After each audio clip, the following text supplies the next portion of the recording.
हरे कृष्ण। आप सभी को आज का भागवतम कक्षा में स्वागत है। हम श्रीमद् भागवतम के चौथा स्कंद और अध्याय है 23, जिसका शीर्षक है महाराज पृथुस गोइंग बैक होम। उसके ऊपर चर्चा कर रहे हैं। तो इससे पहले हम अ, अध्याय 22 देखा था, जो कि जिसका शीर्षक था पृथु महाराज मीटिंग विद द कुमारास। और कल श्रीमान श्याम ऋषि प्रभु जी पृथु महाराज के नेचर एंड क्वालिटीज के बारे में बता रहे थे।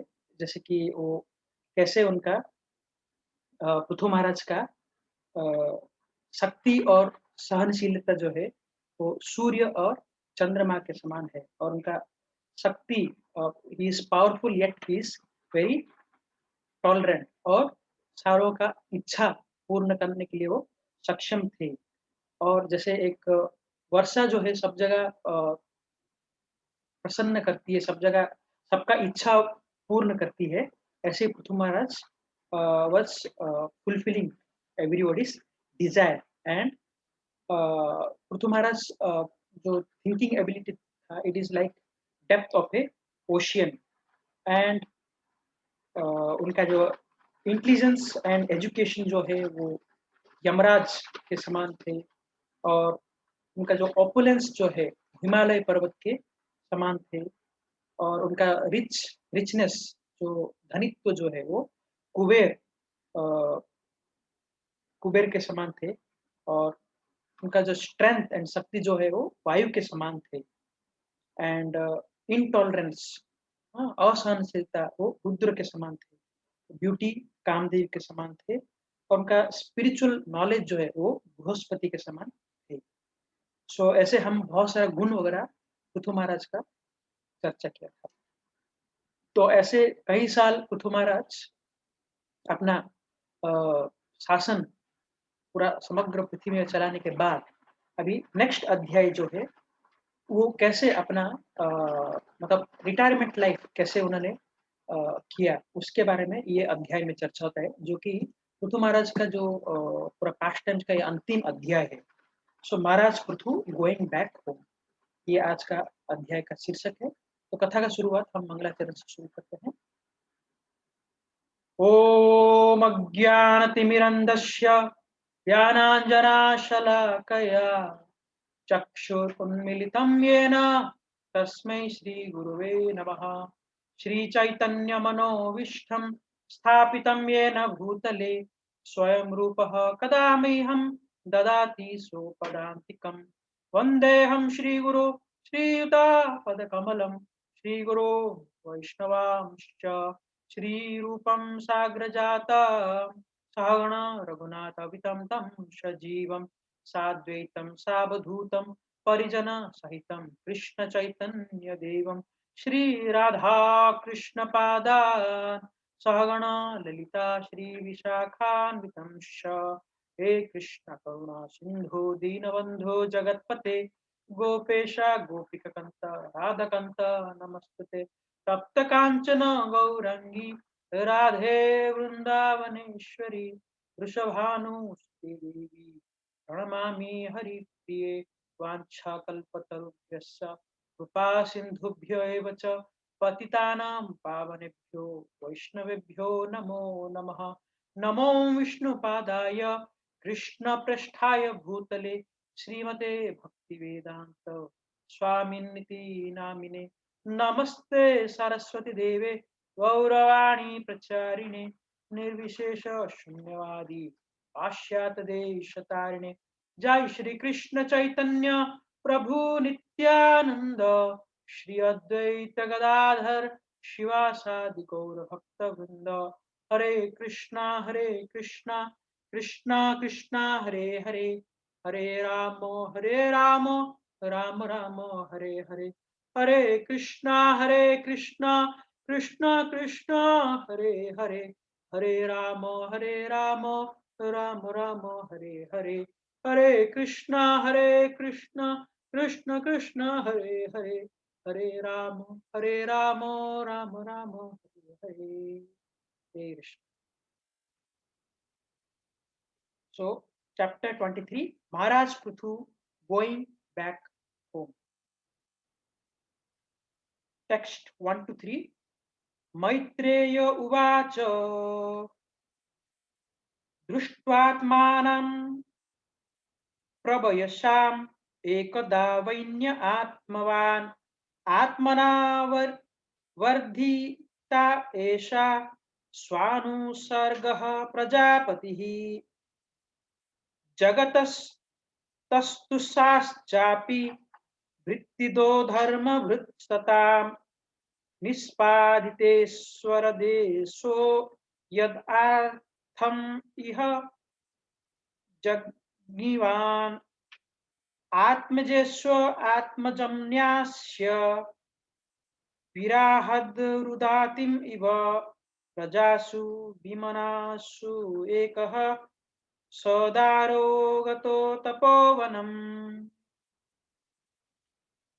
Translation and purport by His Divine Grace A.C. Bhaktivedanta Swami Prabhupada. At the last stage of his life, when Maharaj Prithu saw himself getting old, that great soul who was the king of the world divided whatever opulence he had accumulated amongst all kinds of living entities, moving and non-moving. He arranged pensions for everyone according to religious principles, and after executing the orders of the Supreme Personality of Godhead in complete coordination with him, he dedicated his sons unto the earth, which was considered to be his daughter. The Maharaj Pruthu, then Maharaj Pruthu, left the presence of his citizens who were almost lamenting and crying from feeling separation from the king and went to the forest along with his wife to perform austerities. So महाराज पृथु जो है भगवान कृष्ण का ही एक सत्यावेश अवतार है और ये धरातल में पृथ्वी में वो कुछ कार्य संपन्न करने के लिए आए थे. तो हमने पिछले कई अध्याय में देखा पृथु महाराज का कैसे उनका स्वभाव था, कैसे उनका शासन था, हाँ, कैसे जो अराजकता फैला हुआ था, हाँ, जो उनका किंग वेण के समय में जितने भी अराजकता हुआ था, जो अशांति पूरा समग्र जगत में पृथ्वी लोक में फैला हुआ था, तो उसको नॉर्मलाइज करने के लिए, हाँ, पृथु महाराज का जन्म हुआ था और वो आने के बाद कैसे निपुणता पूर्वक पृथु महाराज ने कार्य किया. तो अभी ये कार्य करते करते पृथ्वी महाराज का भी बहुत समय वो शासन किया. करने के बाद अभी जैसे भगवत गीता में बताया गया है, यदा यदा ही धर्मस्य ग्लानिर्भवति भारत, जब भी अराजकता वगैरह सब ऐसे कुछ होता है, धर्म का ग्लानि होता है, तो तब भगवान, हाँ, धर्म का स्थापना करने के लिए और अराजकता कम करने के लिए भगवान जन्म लेते. तो ऐसे सत्यावेश अवतार में तो महाराज आए. जब उनका कार्य वगैरह समाप्त हो गया, जब ये सब कर लिया, तो एक आदर्श व्यक्ति को कैसे अपना अंतिम समय बिताना चाहिए, वो पृथु महाराज जो है इस चैप्टर में हम देखेंगे. How he goes back home, back to Godhead. So यहाँ बताया गया कि पृथु महाराज जो है सारा ये सब होने के बाद Prithu Maharaj was very exemplary in his administration. So अभी वो रिटायरमेंट लाइफ में भी एक एग्जाम्पल सेट करना चाहते हैं, कैसे एक व्यक्ति को एक सही तरीके से वानप्रस्थ जीवन करना चाहिए. जैसे हम जानते हैं कि चतुर्वर्ण मया सृष्टम, तो गुण कर्म विभागशः, तो वर्ण एंड आश्रम जो है भगवान बताए भगवत गीता में मैंने ही क्रिएट किया. क्यों? अकॉर्डिंग टू आवर गुण, स्वभाव के हिसाब से और नेचर के हिसाब से हमको एक कोई पर्टिकुलर धर्म कोई एक आश्रम या कोई एक वर्ण उसको पालन करना चाहिए। तो जैसे ब्रह्मचारी, गृहस्थ, वानप्रस्थ, सन्यास, ब्राह्मण, क्षत्रिय, वैश्य, शूद्र जो है, according to our nature we have to do that. So ये जो वर्ण आश्रम जो है, गृहस्थ आश्रम हो गया या ब्रह्मचारी आश्रम हो गया या वानप्रस्थ आश्रम हो गया, दिस इज एक्चुअली क्या है, एक ग्रेजुअल डेवलपमेंट टुवर्ड्स दी मतलब स्पिरिचुअल रियलाइजेशन के लिए एक ग्रेजुअल डेवलपमेंट के लिए ये है। तो ये वानप्रस्थ चीज क्या है? वनप्रस्थ एक समय आता है जिसमें एक व्यक्ति को सोचना चाहिए, दैट इज मतलब हमको गृह छोड़ के वन के तरफ प्रस्थान करना चाहिए। वन मतलब वन, प्रस्थ मतलब प्रस्थान, ठीक है। सो तो ये मैं अभी बता रहा था देखिए, ये आश्रम जो है बेसिकली हमको हमारा स्पिरिचुअल लाइफ को कल्टीवेशन करने के लिए ये हमको एक अवसर दिया गया है, ठीक है। सो तो हमारा रिटायरमेंट लाइफ जो है एक गृहस्थ लाइफ से क्या होता है, एक व्यक्ति जो है he is becomes completely attached to this worldly affairs. क्यों? गृहस्थ लाइफ में इतना सारा कार्य वगैरह करना पड़ता है, परिवार को सँभालना पड़ता है, बच्चों को देखना पड़ता है, बच्चों का एजुकेशन देखना पड़ता है, उनके पास उनका विवाह देखना पड़ता है। हाँ, तो ऐसे जब वो व्यक्ति ये आश्रम फ़ॉलो करते-करते गृहस्थ आश्रम में क्या है, बिकम्स मैटेरियली अटैच्ड, लेकिन over a period of time, ठीक है, ये हमको गृहस्थ लाइफ भी छोड़ना चाहिए। द टाइम इज़ वानप्रस्थ। तो व्हाट इज़ दैट? तो एक्चुअली वानप्रस्थ के हिसाब से इट इज़ 51 यस, 51 मतलब 50 क्रॉस कर लिया, तो पंचों से ऊर्ध्वम हो गया, तो हमको 1 के लिए सोचना चाहिए। बट आजकल कलयुग में रिटायरमेंट लाइफ ही आपका 64, 65 है। तो at least you should think that retirement के लाइफ में के बाद तो कोई कार्य नहीं करना चाहिए, ठीक है? अदरवाइज़ आइडियली इट इज़ 51 के बाद आपको धीरे-धीरे डिटैचमेंट रख के ये जो परिवार से दूर रहना चाहिए। That is actually vanaprastha life. तो ये एक्चुअली एक प्रिपरेशन है going back back to godhead, ठीक है? हम गृहस्थ लाइफ में इतना ग्रस्त हो गए कार्य में, तो अभी हमारा समय जो है फिर से ये एक टेम्परेरी हमको फैसिलिटी दिया गया है, बिकॉज़ सारे व्यक्ति क्या है, ब्रह्मचारी नहीं बन सकते, सारे व्यक्ति दृढ़ता से ब्रह्मचर्य पालन नहीं कर सकते। तो जो व्यक्ति अटैच्ड है तो उसको एक टाइम पीरियड दिया गया है, शॉर्ट पीरियड ऑफ टाइम, तो whatever his desires to fulfil that desire, but after that he has to again go to that spiritual development के लिए उनको प्रयास करना चाहिए। दैट लाइफ इज वानप्रस्थ। सो तो श्रीला प्रभुपाद हमको एक्चुअली दैव वर्णाश्रम धर्म के बारे में बताएंगे। इसमें क्या होता है, चारों आश्रम जो है, ब्रह्मचारी, अ, गृहस्थ, देन वानप्रस्थ एंड सन्यास, इस चारों में जो भी है वो टुगेदर एक साथ काम करते हैं ताकि propagation of the Krishna consciousness, ठीक है। सो तो ये फॉलो करके भी हम मतलब ये एक श्रीला प्रभुपाद ये दैव वर्णाश्रम आश्रम के बारे में, धर्म के बारे में बताए। सो ये जो ऐसे करने से क्या होगा, तो gradually process of self realisation, तो ब्रह्मचारी से लेकर संन्यास तक जो है एक gradual process of self realisation. Brahmachari self realise वो ओवर ए पीरियड टाइम वो डायरेक्ट संन्यास ले सकते हैं, लेकिन जो ब्रह्मचारी पालन नहीं कर सकता, grihastha, vanaprastha, then finally he has to go to the sannyas, ठीक है। सो तभी वो हम भगवत धाम के बारे में सोच सकते हैं, नहीं तो अंतिम समय में भी हमको परिवार के बारे में आसक्त रहना पड़ सकता है। सो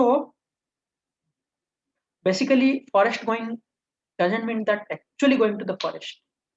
इट में ये हम ये भी सोच सकते हैं कि 100% dedication to the supreme lord. एक समय में हमको 100% हमको हमारा समय जो है भगवान की सेवा में लगा देना चाहिए।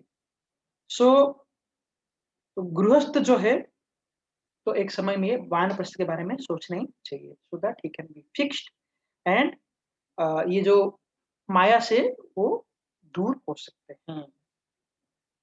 तो एक्चुअली प्रभुपाद बोलते हैं कि वानप्रस्थ इज सिविल सुसाइड। नॉर्मली हम कोई व्यक्ति सुसाइड करता है तो that is criminal suicide. What is the civil suicide? Civil suicide means परिवार से डिटैच हो जाना। There is no attachment to the family. ठीक है, no more connection with the family. So household life जो है वो अटैच लाइफ है, वानप्रस्थ लाइफ है, डिटैच लाइफ है। एंड ये ब्रह्मचारी जो लाइफ जो है दैट इज, तो अटैच एंड डिटैच लाइफ है, दोनों को ट्रेनिंग देने के लिए दैट इज ब्रह्मचारी लाइफ। ठीक है। सो वानप्रस्थ कोई भी कर सकता है क्या? No, there is some qualification. क्योंकि हमारा we should be physically and mentally you should also mature. नहीं तो ये वानप्रस्थ फॉलो करना इतना आसान नहीं है। ये एक्चुअली कोई एक साधारण चेंज ऑफ ड्रेस नहीं है वानप्रस्थ मतलब। ठीक है। और we should be very much able to control our senses. अपना साधना एंड डिवोशन सर्विस जो है स्ट्रांग रहना चाहिए। Then we can think of vanaprastha. ठीक है। तो एक्चुअली आइडियली इस सिचुएशन में एक वानप्रस्थ हम कैसे लाइफ फॉलो कर सकते हैं कि we should be very much austere, austere. Austere मतलब हमारा टंग जो हो गया, बॉडी एंड माइंड, ये तीनों से हम we should be very controlled. ठीक है। सो स्वच्छता मेंटेन करना है, दिन में 2 बार या 3 बार स्नान करना है। देन ब्राह्मणिकल क्वालिटी का कल्टीवेशन करने के लिए प्रयास करना है। और ज़्यादा आहार से बचना है। Like you can avoid eating in the night time. Hmm, and honouring from Prasad from devotees only. कोई अस्वच्छ जगह से, कहीं ऐसी जगह से प्रसाद ना लेना। और अपना तपस्या को और बढ़ा देना। और no wasting of the time, study of the scriptures. और मैनेजर पोजीशन जो है मंदिर में, ऐसा कुछ मैनेजर पोजीशन है, फैमिली का कोई पोजीशन है, सोशल फंक्शन वगैरह है, ये सबसे डिटैच होना। देन अपना क्वालिटी ऑफ जपा को बढ़ा देना। ऐसा करके हम अपने आप को वानप्रस्थ के लिए प्रिपेयर कर सकते हैं। ठीक है। जैसे रूप गोस्वामी अपने एग्जाम्पल में, जब वो क्या बोलते हैं, उनका जो धन था, वो जब वो छोड़ के चले गए, 50% ऑफ धन वो क्या कर दिया, वो प्रोपेगेशन ऑफ द भक्ति के लिए उन्होंने दे दिया है। बाकी 25% फैमिली के लिए, बाकी 24% जो है आपने खुद का इमरजेंसी रिक्वायरमेंट के लिए रखा। ऐसे प्लान कर सकते हैं। ये क्यों मैं इतना वानप्रस्थ के बारे में बता रहा हूँ, क्योंकि Prithu Maharaj is doing the same thing. तो यहाँ क्या करते हैं पृथु महाराज, देखते हैं कि so it is significant in this connection that Prithu Maharaj retired alone and at the same time he took his wife. Uh, According to Vedic principle, when retiring from family life, one can take his wife with him. Okay? For the husband and the wife are considered to be one unit. ठीक है, दोनों एक साथ रह सकते हैं but they can be detached, और वो वानप्रस्थ लाइफ फॉलो कर सकते हैं। सो ये एक एग्जाम्पल पृथु महाराज दिखा रहे हैं। ठीक है। सो लेकिन हम शास्त्र में ऐसा भी एग्जाम्पल देखते हैं, जैसे धृतराष्ट्र। हाँ, धृतराष्ट्र महाभारत युद्ध खत्म हो गया था और उनके सारे पुत्रों का मृत्यु भी हो गया था। फिर भी वो अ, जो कि मेन कारण थे, महाभारत युद्ध के कारण थे, और उनकी वजह से ही मतलब ये सब षड्यंत्र का मेन कारण धृतराष्ट्र थे। तो उनका पुत्रों का मृत्यु होने के बाद धृतराष्ट्र ने क्या किया, पांडवों के साथ ही वो रहे और कई साल तक रहे, और वो कभी वो घर छोड़ने के बारे में, मतलब वो राज्य छोड़ने के बारे में सोचा भी नहीं। फिर फाइनली जब विदुर आए और विदुर उनको बहुत ही कड़े शब्द बताए, कोई उनको एक अ, कुछ जैसे उनके हृदय को लगने वाले कुछ बताए, तो उससे वो तब जाके उनको रियलाइज़ेशन हुआ और रातों-रात उन्होंने छोड़ के चले गए, और उनके साथ में गांधारी भी जाते हैं और जाके वन में जाके वहाँ तपस्या करते हैं और खूब तपस्या करके अपने तपस्या से ही वो अ, भस्म होके फिर वो मुक्ति प्राप्त करते हैं। तो मेटेरियल अटैचमेंट ये जो है इट इज़ सो स्ट्रांग कि ये दिल है कि मानता नहीं, छोड़ने का मन ही नहीं करता। ये परिवार, ये सब चीज़ जो है, छोड़ने का मन ही नहीं करता। भक्ति में आसक्ति नहीं होती।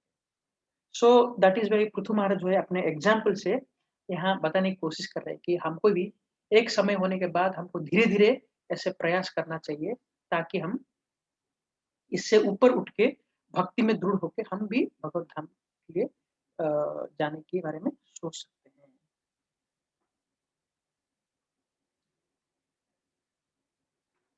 सो यहाँ पृथु महाराज क्या करते हैं, वो ही also underwent severe austerity in the Tapovan. पहले समय में बहुत सारे वन वगैरह रहते हैं, तपोवन वगैरह जहाँ तपस्या वगैरह करने के लिए, ठीक है? तो ऐसे जो भी स्पिरिचुअल प्लेसेस है, आध्यात्मिक जगह है, ऐसे जगह पर जाके वो क्या करते थे, अपने आप को तपस्या करते थे वो, अपना तपस्या करते थे और रियलाइज़ेशन के लिए कार्य करते थे। टेक्स्ट 4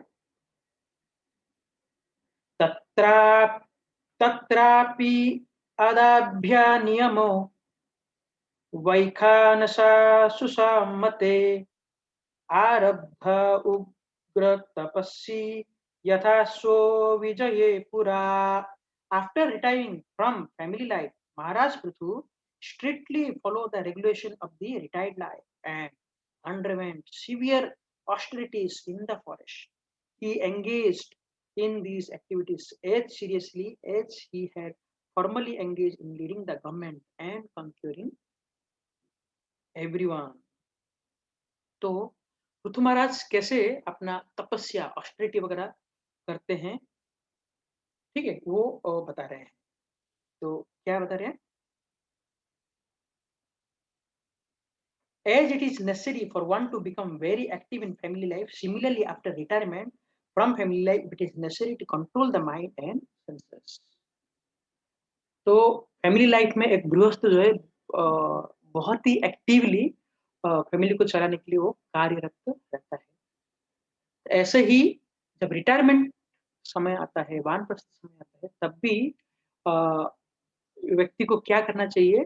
एक्टिवली पार्टिसिपेट करना चाहिए, अपना मन और इंद्रियों को कैसे वो अवॉइड कर सकते हैं, मतलब उससे कंट्रोल कर सकते हैं, ठीक है? और भगवान को अपने सेवा में अपने आप को नियोजित कर सकते हैं। सो ये वानप्रस्थ स्टेज जो है, of life, therefore in the वानप्रस्थ स्टेज ऑफ द लाइफ, तपस्या और ऑस्टेरिटी इज स्ट्रांगली रिकमेंडेड। इस समय में अपना तपस्या जो है बहुत ही बढ़ा देना चाहिए, ठीक है? जैसे मैं बता रहा था कि जब नियमित रूप से और ज़्यादा करना चाहिए और अपना आहार को कंट्रोल करना चाहिए, अपना प्रजल्प बंद कर देना, कम करना चाहिए। तो ऐसे बहुत सारा तपस्या वगैरह जो है, जो गृहस्थ लाइफ में ठीक से फॉलो नहीं कर पाए, ये समय उनको प्रयास करना चाहिए कि और ज़्यादा से ज़्यादा वो तपस्या और ऑस्टेरिटी कैसे स्ट्रांगली फॉलो कर सकते हैं।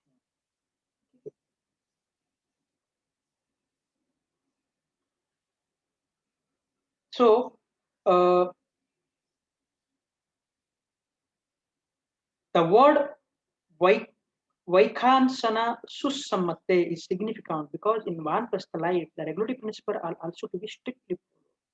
जो regulative principle जो है वो भी बहुत ही strictly follow करना चाहिए। तो महाजनों ये न गता स्वपंथः, जो भी महान महान व्यक्ति जैसे कार्य करते हैं, उन उनके जो अनुचर है, उनको देख के ऐसे फॉलो करते हैं। तो महाराज अपने एग्जाम्पल से दिखा रहे हैं कैसे एक व्यक्ति, हाँ, वो पूरा समग्र पृथ्वी के राजा थे, पूरा बहुत अच्छे से शासन कर रहे थे, लेकिन जब समय आ गया, सब कुछ उनके पुत्रों को दे दिया, तो तुरंत वो वानप्रस्थ के लाइफ के लिए सब कुछ छोड़ के वो वन में चले गए और कठिन तपस्या करने लगे, सीवियरिटी, ठीक है? नेक्स्ट, कंदमूलफलाहारः शुष्कपर्णाशनः क्वचित् अभक्ष्य कचित् पक्षान् वायुवक्षास्ततः परम्. In the Tapovan, Maharaj Prithu sometimes ate the trunks and roots of trees, and sometimes he ate fruits and dried leaves, and for some weeks he drank only water. Finally, he lived simply by breathing air. तो उनका आहार कैसा था one में वो बता रहे हैं.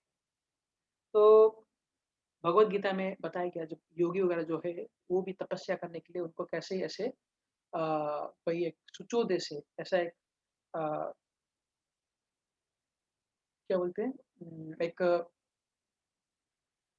ऐसी वन में एक जगह पर जाके उनको तपस्या करना चाहिए जहाँ की कोई मतलब डिस्टर्बेंस ना हो और वहाँ ये सारा नियम एंड सबका पालन करना चाहिए. तो यही पृथु महाराज जो है वो वन में जाके क्या कर रहे हैं, ही इज टेकिंग द मतलब कंद मूल फ्रूट्स और कभी कभी ड्राई पत्ते और खा रहे हैं और कभी कभी पानी ओनली पानी से सस्टेन कर रहे हैं. ठीक है. सो in this way he lived in the forest and underwent severe austerity, especially in regards to eating. In other words, overeating is not at all recommended for one who wants to progress in the spiritual life. अगर कोई व्यक्ति spiritual life में ज्यादा progress करना चाहता है तो अत्याहार कभी नहीं करना चाहिए. ठीक है. तो ये वानप्रस्थ लाइफ में ये अ, हम पालन कर सकते हैं, स्पेशली जब हमारा एज भी हो जाता है, हमारा पचन क्रिया कम हो जाता है. We should avoid eating in the night time.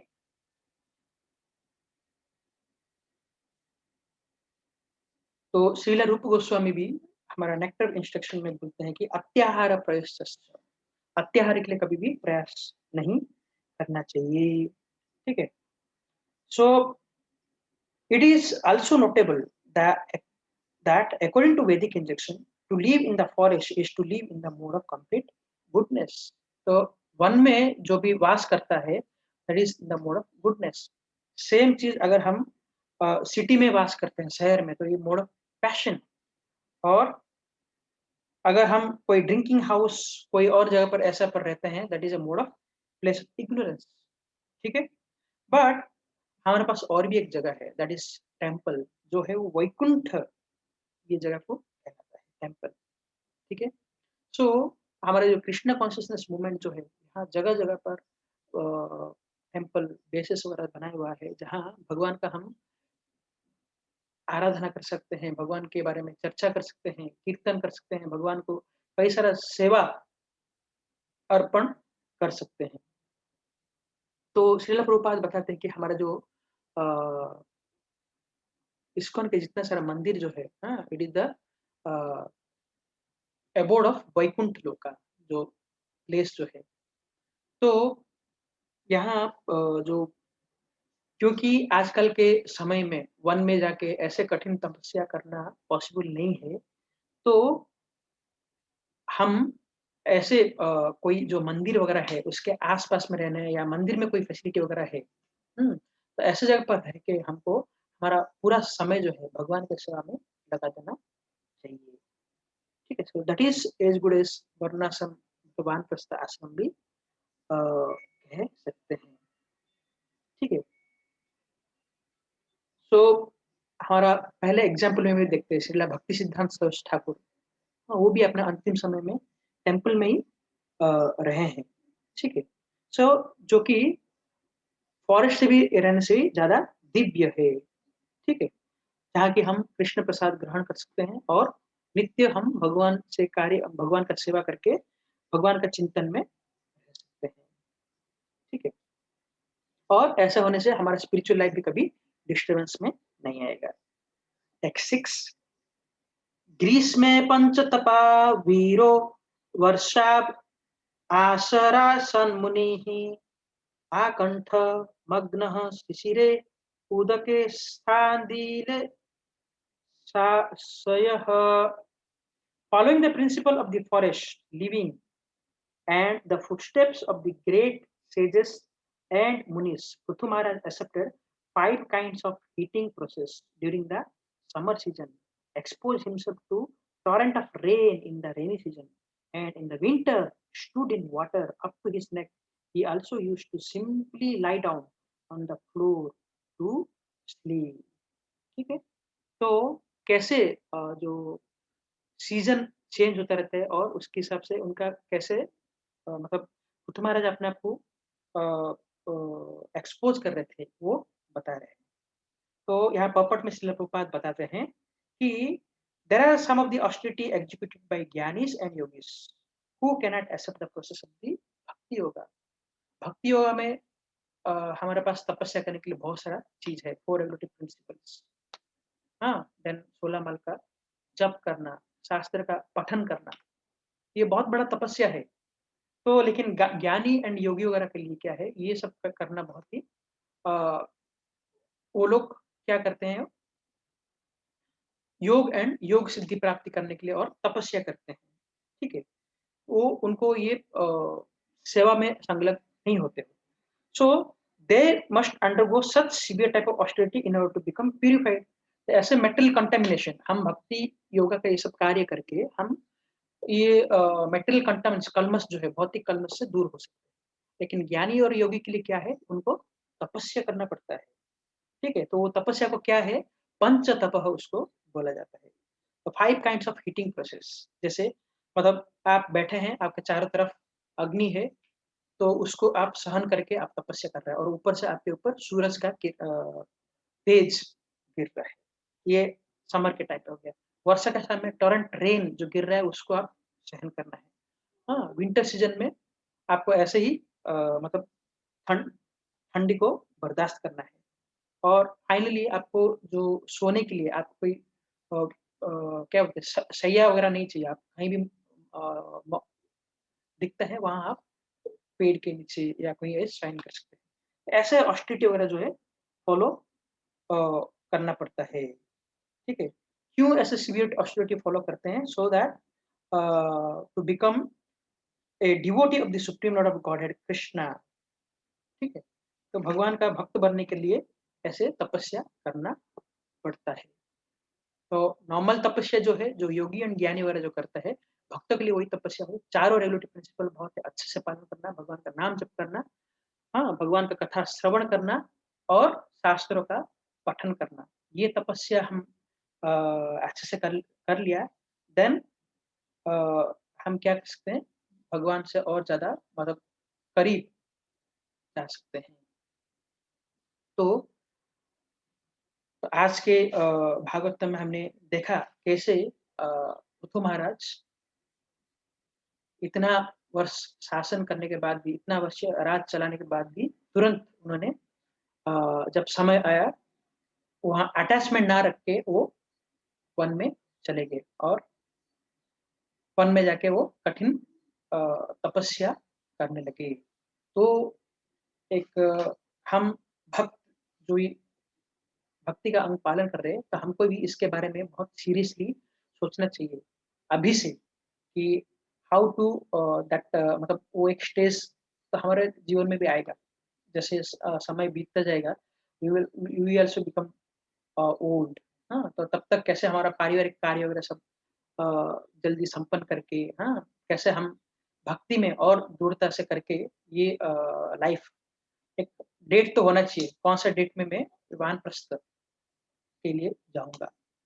So that from that day onwards, we will be slowly detached from all material things, and we can be more firmly situated in Krishna consciousness. So आज सभी को आज का भागवतम कक्षा में बने रहने के लिए बहुत धन्यवाद। ग्रंथराज श्रीमद् भागवतम की जय। अनंत कोटि वैष्णव की जय। श्रील प्रभुपाद की जय।